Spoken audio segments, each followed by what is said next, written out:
Class 11 आपके पास chapter number 2 है relations and functions. Chapter number 2 है आपके पास relations and functions.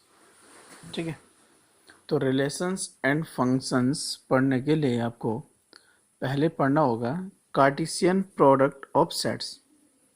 Cartesian product of sets कि किसी भी सेट्स का हम कार्टेशियन प्रोडक्ट कैसे फाइंड करेंगे, इसको समझना होगा। देन उसके बाद we will understand about relations and functions. Okay, तो शुरू करते हैं। Given two non empty sets, given two non empty sets P and Q, P and Q दिख पी एंड क्यू यानी कि आपके पास two given non empty sets, एक पी है दूसरा क्या है क्यू है। The Cartesian product P, that Cartesian product इसको हम we will read it P cross A. The Cartesian product P cross Q, we will read it P cross Q is the set of all order pair. या आप इसको ऐसे भी पढ़ सकते हैं, Cartesian product of P and Q is the set of all ordered pairs of elements from P and Q। तो आपके पास क्या है कि two non empty sets given, एक P है दूसरा Q है। तो इन P और Q का जो कार्टेशियन प्रोडक्ट होगा वो इनके एलिमेंट्स के क्या होगा ऑर्डर पेयर होगा। इनके एलिमेंट्स क्या होगा ऑर्डर पेयर होगा। That is Cartesian product of P and Q is equal to set में P कॉमा Q। तो इसमें जो स्मॉल p दिख रहा है आपको वो स्मॉल क्यू का पी, जो स्मॉल पी है वो पी का एलिमेंट है और स्मॉल क्यू कैपिटल क्यू का एलिमेंट है। इफ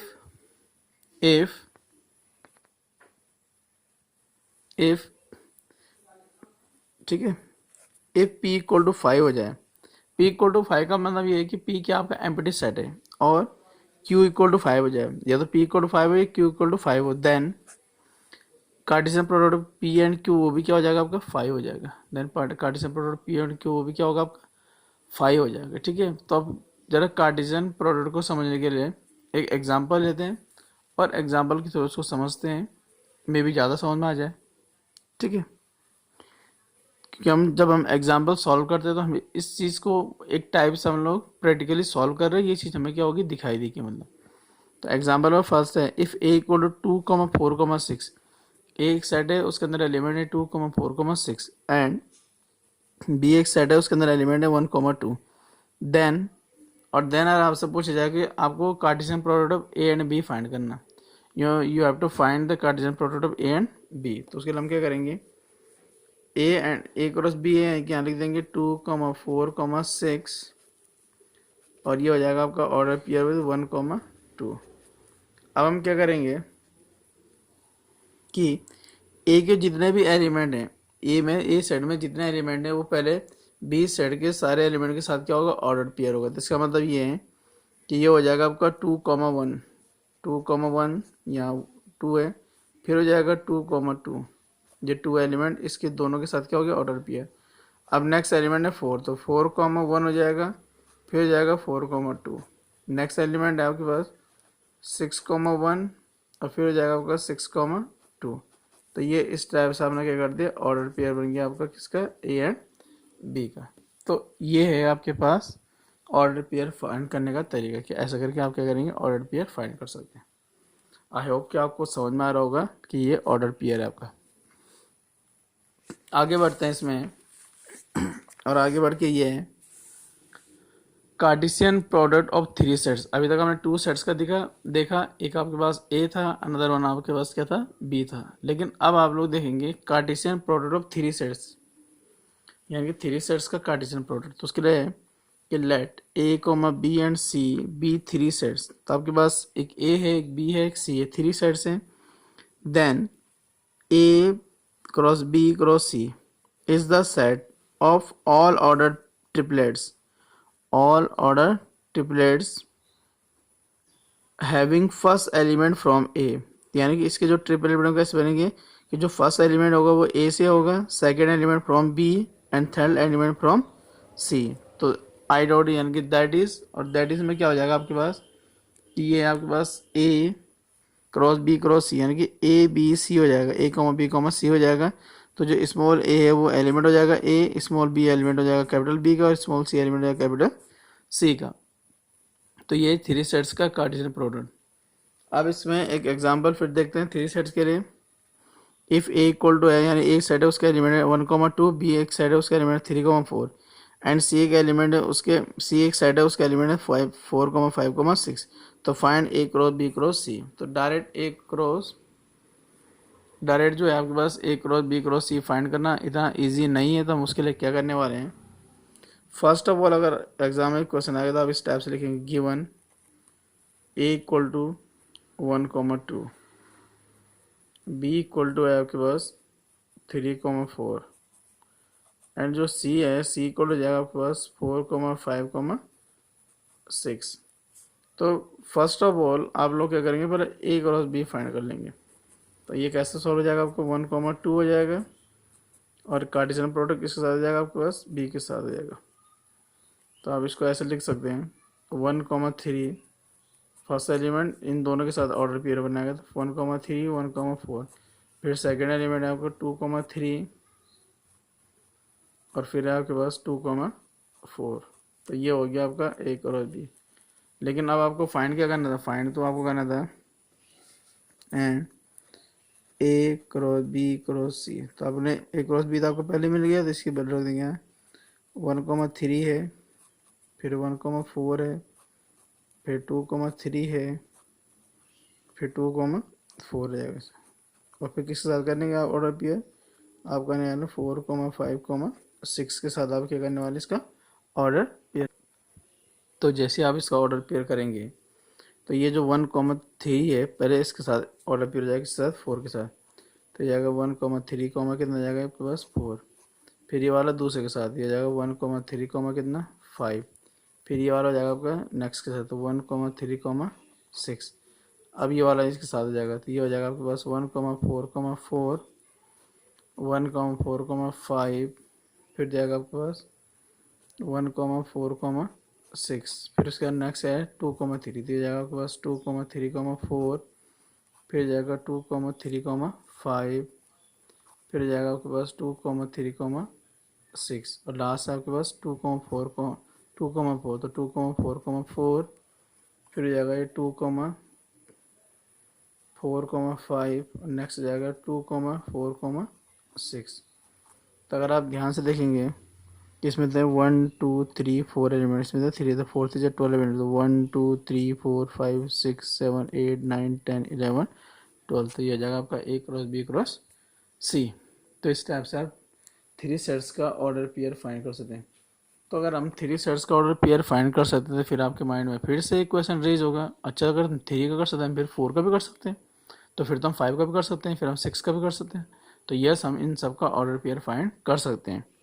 तो जब इन सब का ऑर्डर पेयर फाइंड कर सकते हैं इसका मीनिंग ये है कि हम जो हमारे पास एक जनरल वैल्यू बना देंगे, एक हम लोग क्या बना देंगे उसके लिए जनरल वैल्यू। तो वो उसके लिए देखते हैं उससे पहले इसमें एक नोट है, it should be noted that कि ए क्रॉस बी क्रॉस सी है तो आप उसको पहले लिख सकते हैं ए क्रॉस बी और फिर क्रॉस सी, जिससे मैंने अभी प्रीवियस जो एग्जांपल था सॉल्व किया था। या आप ऐसे कर सकते हैं, पहले आप बी एंड सी का कार्टेशियन प्रोडक्ट फाइंड कर लें और जितना आएगा फिर उसका कार्टेशियन प्रोडक्ट ए के साथ फाइंड कर लें आप, ठीक है। एंड उसके बाद नेक्स्ट आपके पास नोट है, यही है आपके पास कि एन सेट के जनरल फॉर्म है कि इफ़ A1, A2, A3 डेड एस AN आर एन सेट। तो ये आपके पास एन सेट हो गया, एक A1 है, एक A2 है, एक A3 है, एक डेड एस AN है, are n set small n set है। Then the Cartesian product A1 cross A2 cross A3 डेड एस AN of these n sets is the set of all n tuples, इनको टपल्स बोलते हैं, n tuples of the form। तो ये इस form हो जाएगा A1, A2, A3 डेड एस AN। तो यहाँ पर आपको समझना जो स्मॉल A1 है where small A1 belongs to capital A1, small A2 belongs to capital A2, small A3 belongs to capital A3 डेड S small AN belongs to capital N। और इस सारी बात को अगर मैं मैथमेटिकली लिखना चाहूँ तो इस टाइप से हो जाएगा I dot that is A1 cross A2 cross A3 डेड एस AN is equal to A1, A2, A3 डेड एस AN। ये हो गया n सेट्स का कार्टेशियन प्रोडक्ट। और इसमें क्लियरली दिख रहा है जो A1 belongs to capital A1, A2 belongs to capital A2, dash dash dash dash small an belongs to capital an। ठीक है, यहाँ तक क्लास। इसके बाद इसमें एक और नेक्स्ट हेडिंग है कि number of elements in the Cartesian product of two sets, कि अगर आपके पास आप टू सेट्स का कार्टेशियन प्रोडक्ट फाइंड कर रहे हैं तो आपको कैसे उसमें नंबर ऑफ एलिमेंट्स कितने होंगे। ठीक है, तो इसमें ऐसा है कि if A and B are two finite sets, A and B आपके पास क्या है, टू फाइनाइट सेट है, देन है कि n of A cross B, यानी कि जो ए क्रॉस बी में जो नंबर ऑफ एलिमेंट्स होंगे इज इक्वल हो जाएगा आपका एन ए इक्वल हो जाएगा एन बी। यानी कहने का मीनिंग ये है, अगर मैं इसको और अगर एलेबोरेट करूँ कि लेट्स सपोज आपके पास एक कोई एलिमेंट ए है और ए में आपके पास एम एलिमेंट है, दूसरा आपके पास बी है और बी में आपके पास लेट्स सपोज ये एम है, इसमें पी एलिमेंट है, और आपसे पूछा जाए कोई कि भाई ए क्रॉस बी में कितने एलिमेंट्स होंगे, तो आप ए क्रॉस बी में एलिमेंट हो जाएंगे आपके एम इंटू पी एलिमेंट हो जाएंगे आपके पास, एम इंटू कितने एलिमेंट्स हो जाएंगे आपके पास, पी एलिमेंट्स हो जाएंगे। ठीक है, इसके बाद आपके पास एक नोट है कि two order pairs are equal if and only if, कि टू ऑर्डर पेयर्स आपके पास are equal if and only if the corresponding first elements are equal and the second elements are also equal. यानी कि अगर आपके पास कोई to order pair है और आपसे बोला जाए ये इक्वल होगा, तो ये इक्वल केवल केवल तब होगा जब फर्स्ट एलिमेंट फर्स्ट के इक्वल होगा और सेकंड एलिमेंट सेकंड के इक्वल होगा। नेक्स्ट नोट है इसी में आपके पास, if A and B are non-empty sets, if A and B are non-empty sets and either A और B is an infinite, अगर आपके पास A और B दो non-empty sets हैं, उनमें से या तो A infinite है या फिर B infinite है set, then so is A cross B, तो उनका जब आप कार्टेशियन प्रोडक्ट फाइंड करेंगे तो वो भी इनफाइनाइट ही आने वाला है। तो ये नोट है। आई होप कि आपको इतनी सारी चीज़ें समझ में आई होगी। तो अगर ये सब चीज़ें समझ में आ गई तो हम लोग मूव करते हैं एक्सरसाइज 2.1 की ओर। तो इसके बाद देखते हैं एक्सरसाइज 2.1 को। तो क्लास 11 एक्सरसाइज 2.1 है। 2.1 का फर्स्ट क्वेश्चन है, if x/3 + 1, y - 2/3 is equal to 5/3, 1/3, find the values of x and y।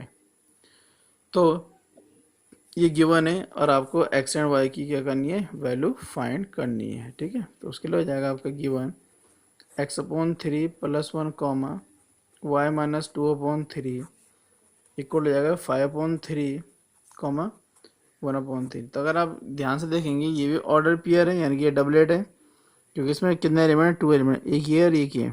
दूसरा राइट साइड में जो है ये भी डबलेट है, इसमें कितने एलिमेंट है, 2 एलिमेंट है, 5/3, 1/3। तो जब ऑर्डर पेयर जो होता है आपका, ऑर्डर पेयर मीन्स ये होता है कि उसका ऑर्डर फिक्स होता है। ठीक है, तो ये जो ऑर्डर पेयर है आपका और ये ऑर्डर पेयर, ये दोनों इक्वल हैं। और मैंने अभी कुछ टाइम पर एक नोट में बताया था कि अगर टू ऑर्डर पेयर हैं वो इक्वल हैं तो वो इक्वल केवल और केवल, यानी इफ़ एंड ओनली इफ, ये केवल और केवल तब ही वो इक्वल हो सकते हैं जब उनके करस्पॉन्डिंग एलिमेंट्स इक्वल होंगे। उनके करस्पॉन्डिंग एलिमेंट क्या होंगे, इक्वल होंगे। इसका मतलब ये कि इस ऑर्डर पेयर का फर्स्ट एलिमेंट इस ऑर्डर पेयर के फर्स्ट एलिमेंट की इक्वल होगा, इसका सेकंड एलिमेंट इसके सेकंड के इक्वल होगा। तो यानी कि आप इसको ऐसे राइट कर सकते हैं कि x/3 + 1 इक्वल टू 5/3 हो जाएगा एंड y - 2/3 इक्वल टू 1/3 के इक्वल हो जाएगा। तो अगर यहाँ देखेंगे तो 3 आप एलसीएम लेंगे तो x + 3 इक्वल टू 5/3 एंड यहाँ भी एलसीएम आ जाएगा 3, तो जाएगा 3y - 2 इक्वल टू हो जाएगा आपके पास 1/3। तो 3 से 3 कैंसिल, यहाँ 3 से 3 कैंसिल, तो यहाँ क्या हो जाएगा आपके पास x + 3 equal to 5 and 3y - 2 equal to 1। तो ये जाएगा x इक्वल टू 5 - 3 एंड यहाँ आ जाएगा 3y इक्वल टू 1 + 2। तो ये हो जाएगा x equal to 2 and 3y equal to 3। तो 3y इक्वल टू 3 है, यानी कि y इक्वल टू 3/3 हो जाएगा। तो y की वैल्यू कितनी आ गई, 1। तो हैंस आपको मिल जाएगा x equal to 2 and y equal to 1। तो इस टाइप से आप इसको क्या कर सकते हैं, सॉल्व कर सकते हैं। इसके बाद इसी में सेकंड क्वेश्चन है, if the set capital A has 3 elements and the set capital B has 3, 4, 5 elements, यानी कि कितने एलिमेंट्स में भी 3 एलिमेंट्स हैं, then find the number of elements in A cross B, यानी Cartesian product of A and B। तो यहाँ हो जाएगा आपके पास given n of A equal to 3 and B equal to 3, 4, 5। तो अगर आपसे कोई पूछे कि नंबर ऑफ एलिमेंट कितने हैं बी में, number of elements in B is 3, तो आपको फाइंड करना है कि number of elements in A B. यह हो जाएगा आपके पास n A into n B जो फॉर्मूला होता है। तो एन ऑफ ए यानी कि 3 और ये भी कितना है 3, तो 3 से कितना जाएगा आपके पास 9 एलिमेंट्स जाएंगे। तो उसके बाद आप इसको ऐसे राइट कर सकते हैं 10 number of elements in Cartesian product of A and B is 9। तो इसमें कितने एलिमेंट्स जाएंगे, नंबर ऑफ एलिमेंट्स में कितने हो जाएंगे 9 हो जाएंगे। ठीक है, इसके बाद नेक्स्ट क्वेश्चन की ओर मूव करते हैं। और नेक्स्ट क्वेश्चन है आपके पास 3rd नंबर का क्वेश्चन है, सेम एक्सरसाइज 2.1 का। इसमें ऐसा है कि if G equal to 7,8 and H equal to 5,4,2 है, find Cartesian product of G and H and Cartesian product of H and G. तो ये बड़ा आसान सा क्वेश्चन है। तो फिर आप राइट करते हैं गिवन, तो जी इक्वल हो जाएगा आपके पास 7,8, जी एक सेट है जिसके अंदर एलिमेंट है 7,8 एंड जो एच सेट है उसके अंदर है 5,4,2। तो आपको फर्स्टली फाइंड करना है Cartesian product G and H, इसको आप ऐसे लिख देंगे 7,8 कार्टेशियन प्रोडक्ट विद 5,4,2। तो क्या होता है कि जो फर्स्ट वाला सेट है उसके सारे एलिमेंट ऑर्डर पेयर होंगे। तो ये हो जाएगा आपका 7,5, नेक्स्ट हो जाएगा 7,4, नेक्स्ट हो जाएगा 7,2। अब इसका सेकेंड एलिमेंट तो ये जाएगा 8,5, फिर ये 8 इस 4 से, ये जाएगा 8,4, फिर ये 8 इस 2 से, ये जाएगा 8,2। तो ये क्या हो गया आपके पास Cartesian product G and H आ गया जी। ऐसे ही आपको फाइंड करना है Cartesian product and H and G find करना है। इसके लिए हो जाएगा पहले एच के एलिमेंट 5,4,2 और यहाँ जी के एलिमेंट 7,8। एक बात तो आपको पता है कि इसमें 3 एलिमेंट, इसमें 2 एलिमेंट, 3 2 6 एलिमेंट होंगे। यहाँ पे कुछ ऐसी हुआ था, इसमें 2 थे इसमें 3, तो 2 3 6, 1 2 3 4 5 6 एलिमेंट। तो अगर आप ध्यान देंगे तो 5 वाला पहले 7 थे, तो 5 को कितने जाएगा ये 7, फिर 5 वाला 8 के साथ, तो 5 को कितने जाएगा 8, फिर नेक्स्ट 4 7 के साथ 4,7, फिर 4 का ऑर्डर पेयर हो जाएगा 8 के साथ 4,8, फिर ये जो 2 है इसका ऑर्डर पेयर हो जाएगा 7 के साथ 2,7, फिर इस 2 का ऑर्डर पेयर हो जाएगा 8 के साथ 2,8। तो ये हो जाएगा आपके पास एच क्रॉस जी। तो इस टाइप से आप क्या कर सकते हैं, इन क्वेश्चंस को सॉल्व कर सकते हैं। आई होप कि आपको ये समझ में आ रहा होगा। इसके जो बाकी क्वेश्चंस हैं उनको आप ट्राई कर सकते हैं। अगर आपसे हो गया तो ठीक है, नहीं हो गया तो इसके बाद जो नेक्स्ट वीडियो आएगी मैं अदर क्वेश्चन पे भी नई वीडियो आपको प्रोवाइड कराऊंगा। Thank you class 11th।